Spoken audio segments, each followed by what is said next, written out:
Okay, so this is my NFT setup. It's a little janky right now, but more proof of concept. So I've got two different ones here. This is the 2x3 downspout, and this one is metal. And then I've got the vinyl 4x3. That one's a little bit bigger. Let's see if I can get an angle. So you can see right now there's nothing growing in it, so I've just got these caps. These are the ones that I sell on the Etsy store. They just snap right in like that. This is a 2-inch hole I made with a hole saw.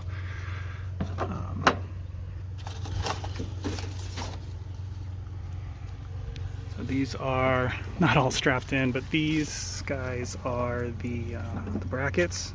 You see a little printing mishap there, but they still work fine. So I'll use them for myself, but I won't sell those. Yeah, real simple, just 2 holes. And then these guys, I didn't design this, but honestly, I don't know that I would use these. You can see all the silicone here, and it keeps leaking.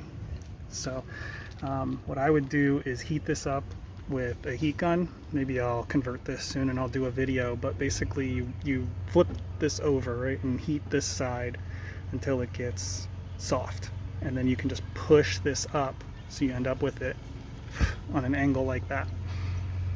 And you can see you still have room for that first hole, and the angle will probably be more like this, but whatever, you can adjust that. And then you can just close this up with whatever, put a little bead of silicone or something. It doesn't need to be waterproof at that point. You probably just want to keep bugs and stuff out because it's an NFT system, right? You're only going to get a thin film of water.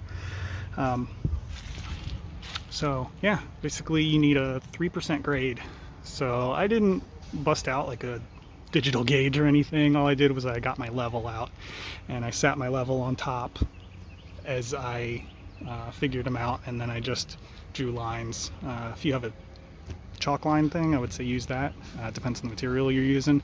I just have this piece of metal on the top. I literally found this pallet and stuff in my neighbor's trash. They were doing some renovations and I knew exactly what I wanted it for. So these are the side brackets, and then this is one of the upright brackets. It doesn't even need all the screw holes. It just has a piece up the back. I was thinking of maybe making something that attaches these, but there's really no need. So I guess that's the brackets. Got them for the smaller ones too. Here's some of the net plots. These are white PETG. So these are the square ones. You can see, this is actually a good example. So this is one of the square ones. This is designed to take the rock holes. And what I do is I just make them shorter. So I just rip them apart so they're not quite as tall. And then this, I know it looks a little gross right now because it's been in here, but this is just an old t-shirt that I cut up. And I run it through here so it can wick up, because these do not touch the bottom. You can see in there maybe. Those guys don't quite touch the bottom. So you want something to wick it up if they don't do that. These ones don't quite fit, though you can use them. Obviously they fall down in there, but again, they don't touch the bottom. So you want some kind of wicking material. I've got several in here. I use this pool noodle sometimes. This stuff is great. Same technique with the t-shirt. You can use paper towels, or I cut up cardboard boxes into strips sometimes. That works. Yeah, so let's go through the thing.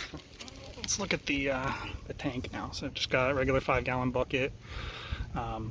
This lid is the same lid for the hydroponics tower, and I just put one of these guys on the top because it's got the threading and everything, and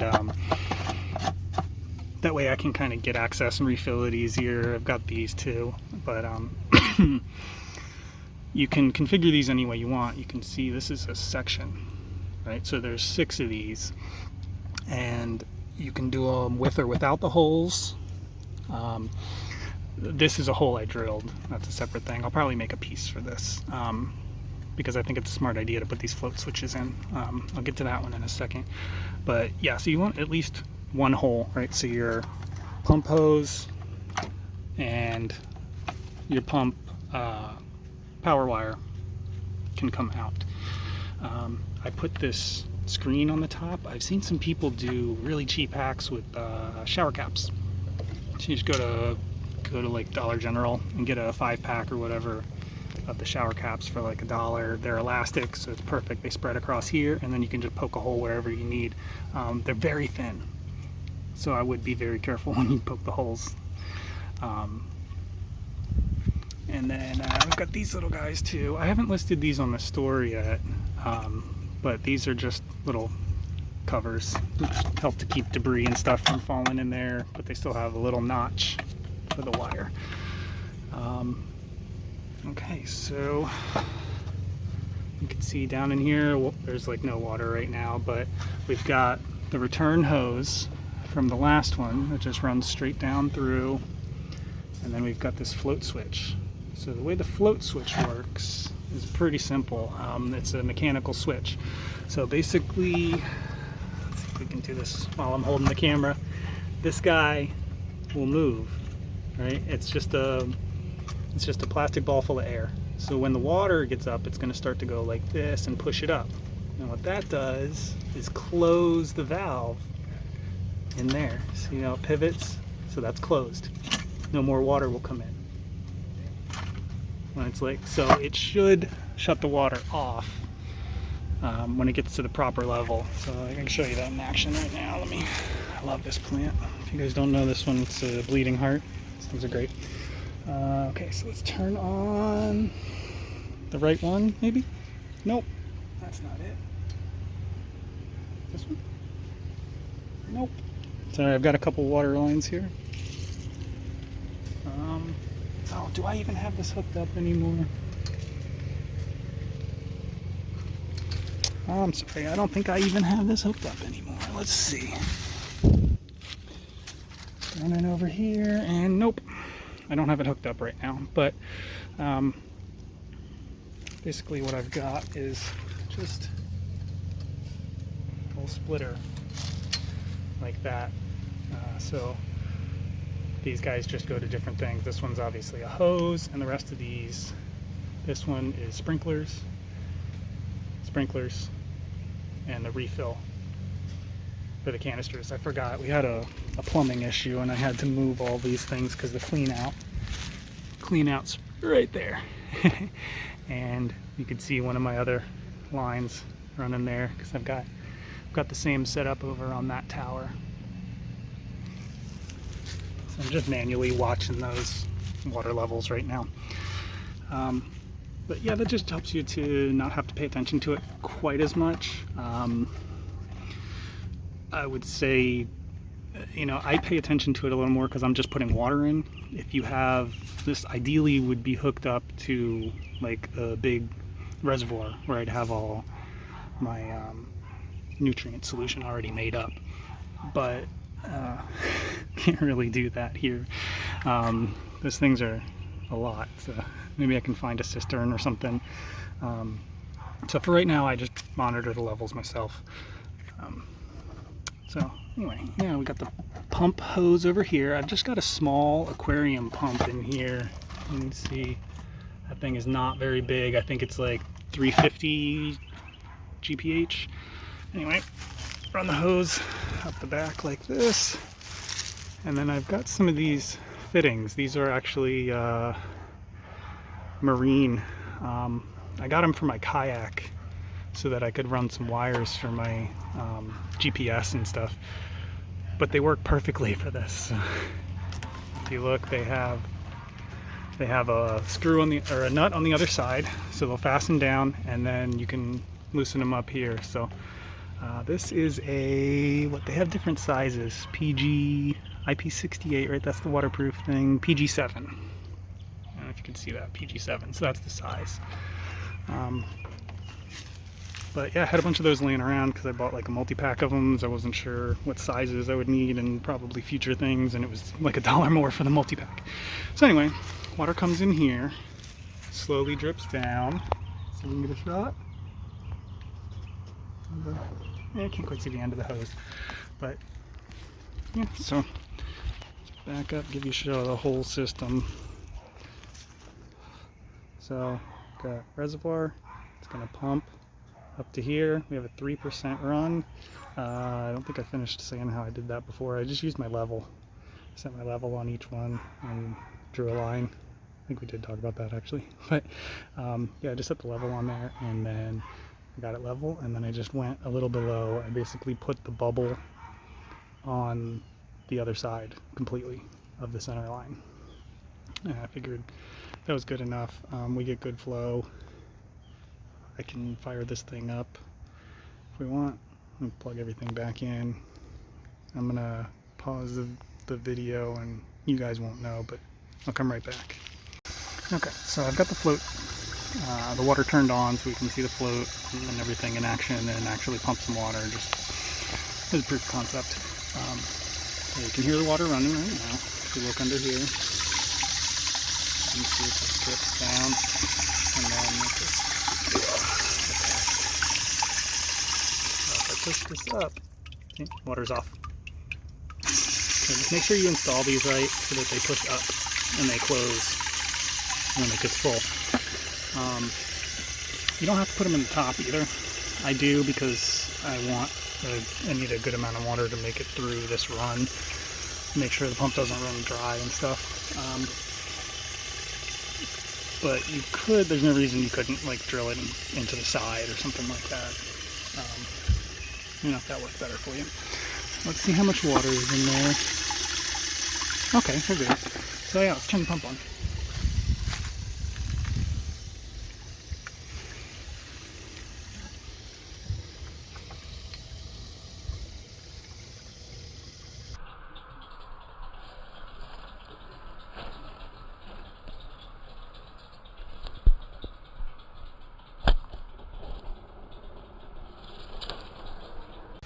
There we go. Now, you can hear the pump. We'll follow it up here, and then we should see water starting to come out.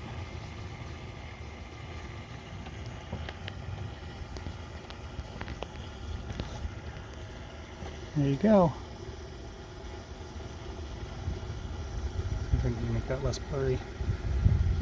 And then we got a nice drip going all the way down.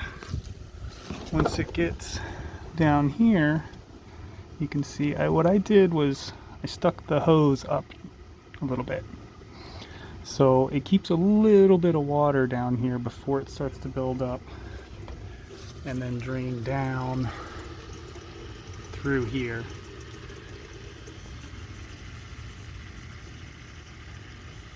So it's not dripping yet. Takes a minute or two. Let's see. Oh, okay, perfect.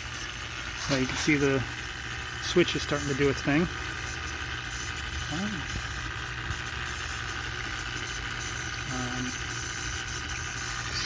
So any moment now, that thing should trip and start pumping water. Let's see if we've got any flow yet down to the next layer. This guy off.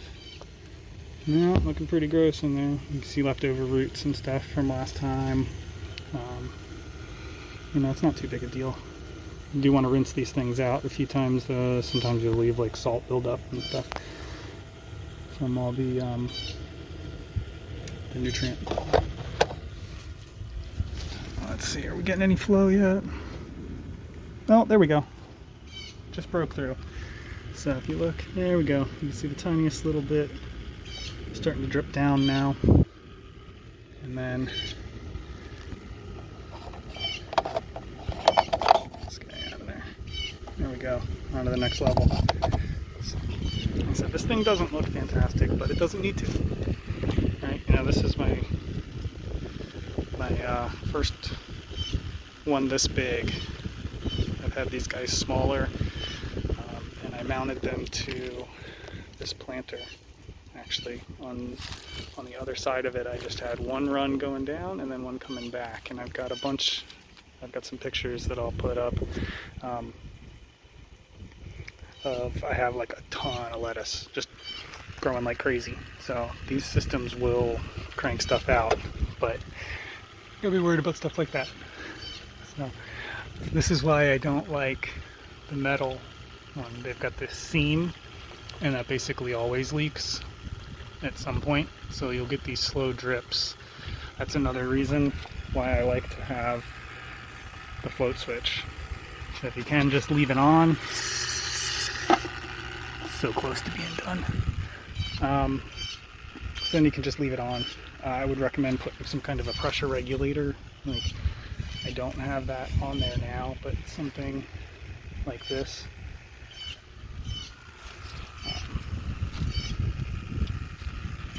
That does help. I guess that about does it. Yeah, if you guys have any questions or anything, I've got all of these net pots and the lids and these brackets available on my Etsy store, or if you guys want, you can print them for free. I'll put the STLs, they're already out there on printables, and they're at least on printables. So I'll put it in the description, all the links and stuff. But yeah, let me know what you guys are doing. I'm curious to see your projects, what things you do differently. I love experimenting with this stuff. That's why I have, multiple different styles going on, right? I've got different cups with different mediums and stuff like that. So I've got a bunch of lettuce that I'm germinating right now, and it's going to go into this as soon as they're ready. So stay tuned, and if you guys have any tips for keeping stuff cheap, let me know.